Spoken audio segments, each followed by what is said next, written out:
Sawadee and welcome to Thailand News Update.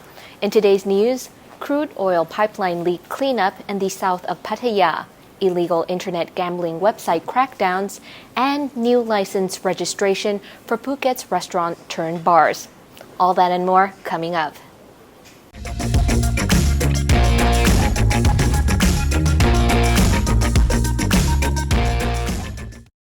Efforts are continuing this morning to mitigate the fallout from a crude oil pipeline leak near Map Ta Phet in Rayong province, south of Pattaya. The leak occurred at a mooring point off the coast where the oil tankers load and offload.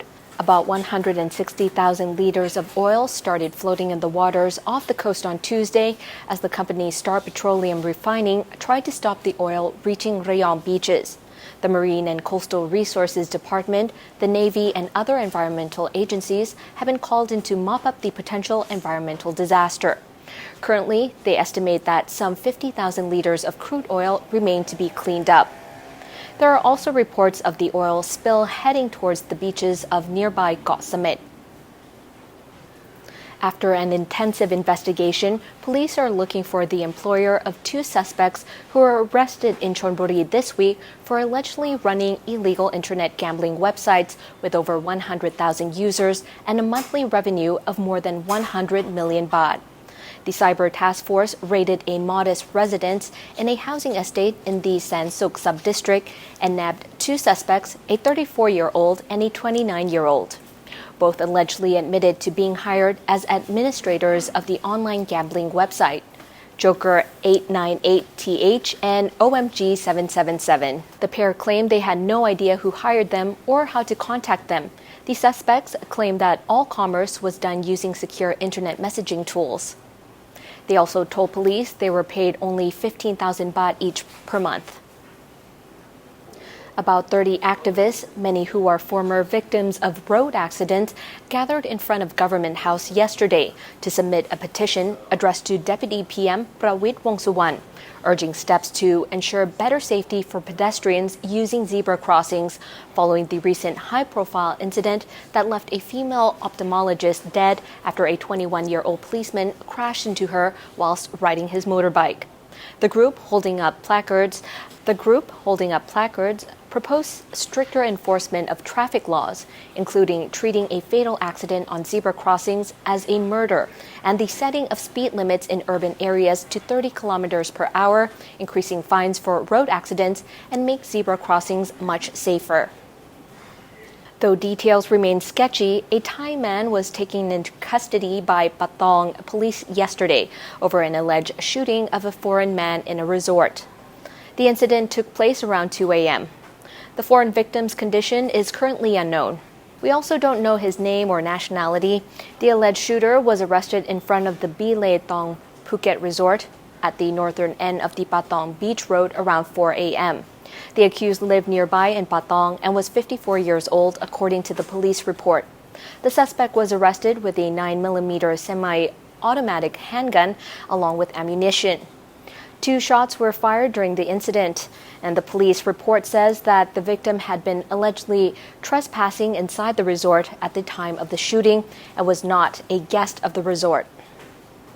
Still in Phuket, and first they shut all the bars and entertainment venues selling alcohol in Thailand. Then they said those venues could reopen, but not as a boozy bar, rather as restaurants, who eventually were allowed to sell alcohol again, but only until 11 p.m. Now in Phuket, all those entertainment venues that were originally licensed to sell alcohol, but were then licensed to serve food, must now get a new license to sell alcohol in their bar turned restaurant. Hope you're following the story so far.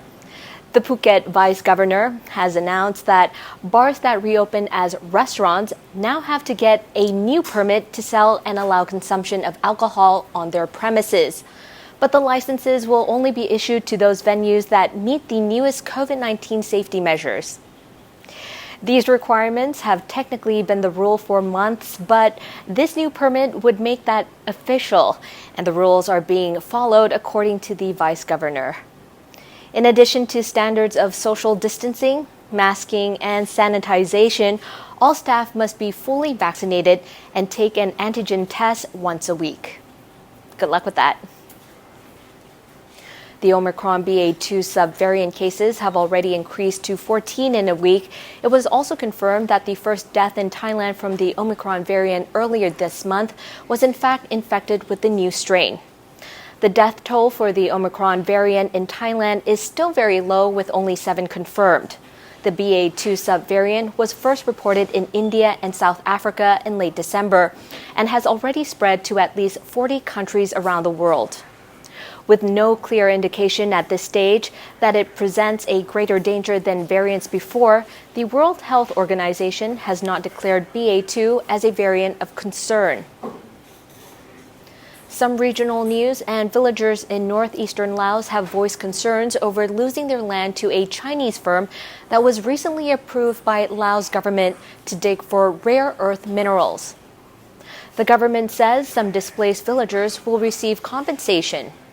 An agreement has already been signed allowing the Thong Lee Sung Industrial Company to excavate a 3 square kilometer area in Chiang Siangku Eng province, and another 25 kilometers of land is also under threat, according to villagers. One villager told Radio Free Asia that no one knows what will happen to the locals' land, although the Chinese are still performing a survey and haven't started excavating. Another villager said the Chinese company has now encroached on 6 hectares of this grazing land. According to a Lao official, corporate representatives are already negotiating compensations for villages that would lose important land as a result of the project. The Electoral Commission of Indonesia declared yesterday the country will see a new leader in February 2024, putting an end to rumors that President Joko Widodo may seek to prolong his second and constitutionally mandated last term.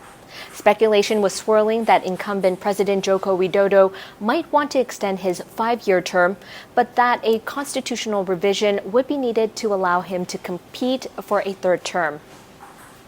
And now for a quick update on the COVID-19 situation here in Thailand. The CCSA has reported 8,078 new cases of COVID-19 with 22 new deaths. According to the latest reports, there are currently 82,760 in care and 6,595 released from care within the past 24 hours. And that wraps up the morning news for today. Don't forget to subscribe to the channel to keep up with all the latest news around Thailand and the region. Also, click the boxes here to watch Good Morning Thailand with Tim and Jay and Thailand News Today this evening with Jet Gunther. I'm Natty from the Thaiger. Sawadee ka.